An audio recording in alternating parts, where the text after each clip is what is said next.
வணக்கம் நண்பர்களே. போன வீடியோல பேங்க் ஆஃப் பரோடா பார்த்தோம். இந்த வீடியோல இந்தியன் பேங்க் பார்த்துருவோம். இந்த வீடியோல இந்த ஸ்கிரீன் காட்டுற எல்லா டீட்டெயிலையும் விரிவா பார்த்துருவோம். அது கூட மற்ற பேங்கிங் கம்பெனி கம்பேர் பண்ணும்போது நார்மலா Canara bank, bank of Baroda trade ஆகிற வேல்யூக்கும் இந்தியன் பேங்க் ட்ரேட் ஆகிற வேல்யூக்கும் ஏன் டிஃபரன்ஸ் அதிகம் அப்படிங்கிற விஷயத்த இந்த வீடியோலயே பார்த்துருவோம். வாங்க வீடியோக்குள்ள போவோம். கடைசி வரைக்கும் ஸ்கிப் பண்ணாம பாருங்க. மார்க்கெட் கேப் 1,18,351 கோடி, ஃபேஸ் வேல்யூ 10 ரூபாய், dividend yield 1.87%, 52 week high 1000 rupees, 52 week ஹையிலிருந்து 12% கம்மியா ட்ரேட் ஆயிட்டு இருக்குது. 52 வீக் லோ 518 ரூபாய், 52 வீக் லோல இருந்து 70% அதிகமா ட்ரேட் ஆயிட்டு இருக்குது. Annual volatility 60%, daily volatility 4%, earning yield 10%. Next share holding pattern பார்த்துருவோம். ப்ரொமோட்டர் 74% ஹோல்டிங் வச்சிருக்காங்க, பிளட்ஜ் எதுவும் கிடையாது. Foreign institutional investor 6% holding, domestic institutional investor 18% holding, public 3% holding வச்சிருக்காங்க. டாப் லைன் growth பொறுத்தளவுக்கு last 5 years average 24, last 3 years average 17 and last 2 years average also 17. Top line growth நல்லா இருக்கு. Next bottom line growth பொறுத்தளவுக்கு average 5 years CAGR 67% and last 3 years 40 and last 2 years 42. Bottom line growth also நல்லா improve ஆயிருக்கு. Next net interest margin ஓவராலா 3% net interest மார்ஜின்ங்கிறத maintain பண்றாங்க. Next quarterly estimate பார்த்துருவோம். நம்மளோட average minimum quarterly estimate 1628 கோடி. Q2ல அவங்க கொடுத்த ரிசல்ட் 3109 கோடி, Q3ல அவங்க கொடுத்த ரிசல்ட் 3148 கோடி.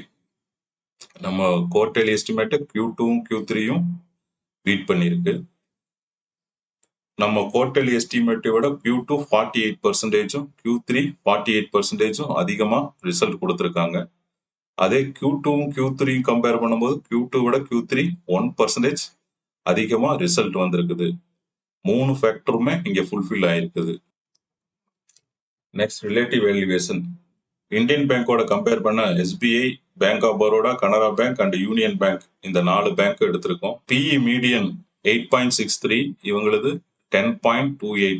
மீடியன் PE விட 2x அதிகமா ட்ரேட் ஆயிட்டு இருக்கு. அண்ட் பிரைஸ் டு புக் 1.39, இவங்களது 1.66. மீடியனோட அதிகமான பிரைஸ் டு புக்ல ட்ரேட் ஆயிட்டு இருக்கு. நெக்ஸ்ட் டெப்ட் டு ஈக்விட்டி மீடியன் 0.78, இவங்களது 0.60 இருக்கு. நெக்ஸ்ட் எபிட்டா மார்ஜின் 85, மீடியன் இவங்களது 84 இருக்கு. அடுத்து நெட் ப்ராஃபிட் மார்ஜின் 16%, மீடியன் இவங்களது 18% வச்சிருக்காங்க. அடுத்தது ரிட்டர்ன் ஆன் ஈக்விட்டி மீடியன் 16%, இவங்களும் 16% வச்சிருக்காங்க. Return on capital employed 6%, median இவங்களும் 6% வச்சிருக்காங்க.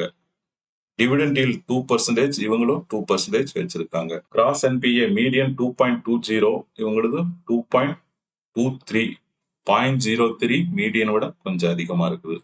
நெட் என்பிஏ மீடியன் 0.41%, இங்க 0.15% வச்சிருக்காங்க.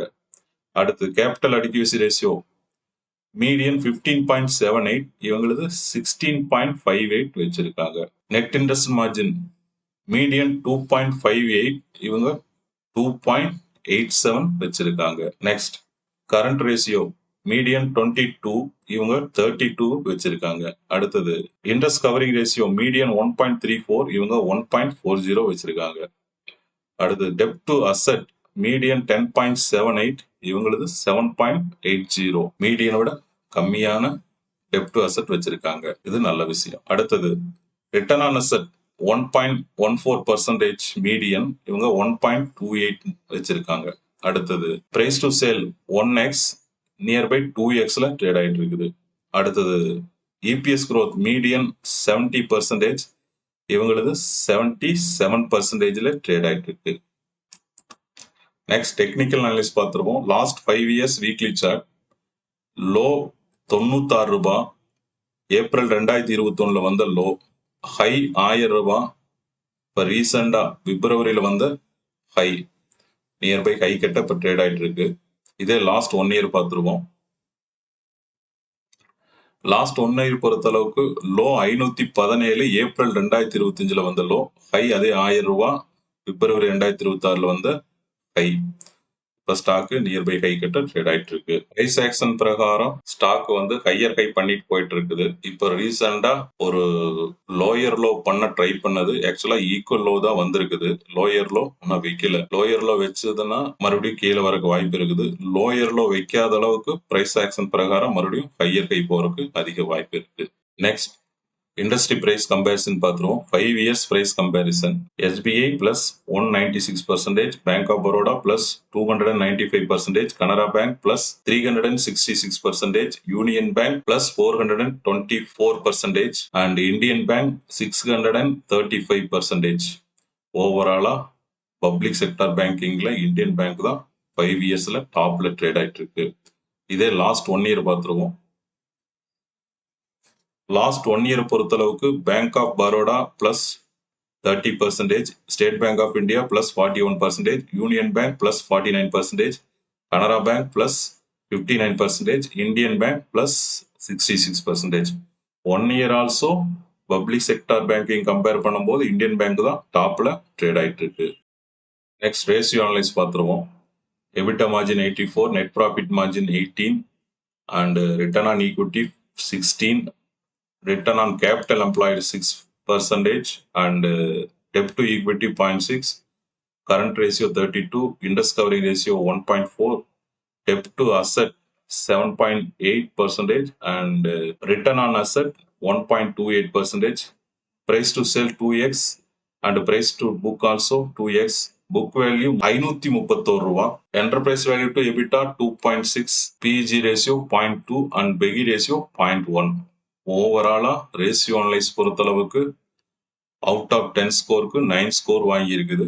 ஆக்சுவலா அவுட் ஆஃப் 10 ஸ்கோருக்கு 10 சொல்லலாம். ஏன்னா return on capital employed banking sector பொறுத்தளவுக்கு 6%ங்கிறது நார்மல். ஓகே, இந்தியன் பேங்க் மட்டும் மற்ற பேங்க் கம்பேர் பண்ணும்போது ஏன் ஹை ரேட்ல ட்ரேட் ஆயிட்டு இருக்குது, மக்கள் ஏன் அதிக விலை கொடுத்து வாங்க தயாரா இருக்கிறாங்க, அதுக்கு என்ன காரணம் அப்படிங்கறத இந்த வீடியோல பார்க்கலாம் சொல்லியிருந்தேன். என்னை பொறுத்தளவுக்கு அவங்களோட நெட் என்பிஏ வந்து நார்மலா இண்டஸ்ட்ரி மீடியனை விட 0.15 எல்லாத்த விட கம்மியா இருக்கிறது ஒரு காரணம்.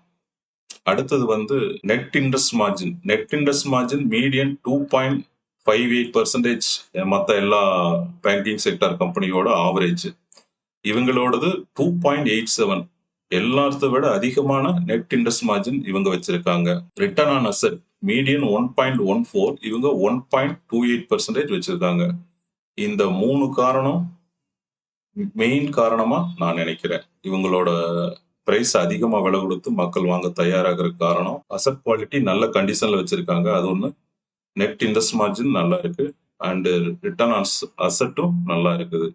நெக்ஸ்ட் 5 இயர்ஸ் பிரைஸ் ஹிஸ்டரி பார்த்துருவோம். 5 இயர்ஸோட ஹை 992 ரூபாய், லோ 99 ரூபாய், ஆவரேஜ் 545. ஆவரேஜ் பிரைஸ்க்கும் கரண்ட் மார்க்கெட் பிரைஸ்க்கும் கம்பேர் பண்ணும்போது 61% current market price average price விட அதிகமா ட்ரேட் ஆயிட்டு இருக்கு.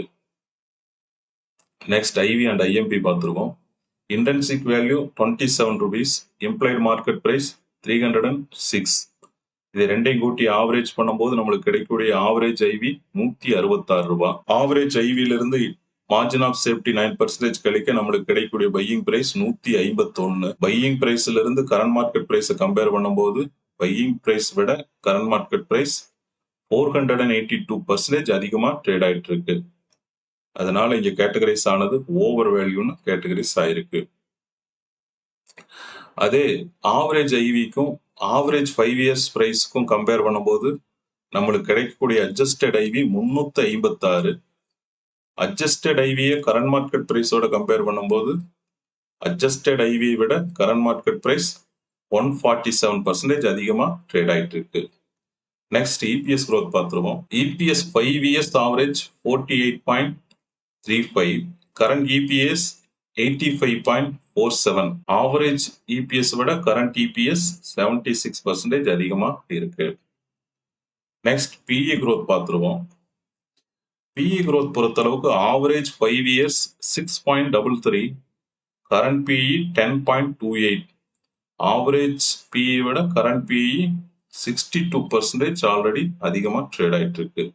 அண்ட் இண்டஸ்ட்ரி பிஇயோட கம்பேர் பண்ணும்போது industry PE 7.5, current PE 10.28. Industry PE விட கரண்ட் பிஇ 36% அதிகமாக ட்ரேட் ஆயிட்டு இருக்கு. Next earning growth rate. Income growth rate 40%, EPS growth rate 76%. So இதனோட combined average growth rate, earning growth rate 58% earning growth rate இருக்கு. Okay, thank you. உங்களுக்கு இந்த video பிடிச்சிருந்தா like பண்ணுங்க அண்ட் சப்ஸ்கிரைப் பண்ணுங்க. உங்களுக்கு ஏதாவது சந்தேகம் இருந்தா கமெண்ட்ல தெரிவிங்க, நான் ரிப்ளை பண்றேன். ஒன்ஸ் அகைன் தேங்க்யூ நண்பர்களே.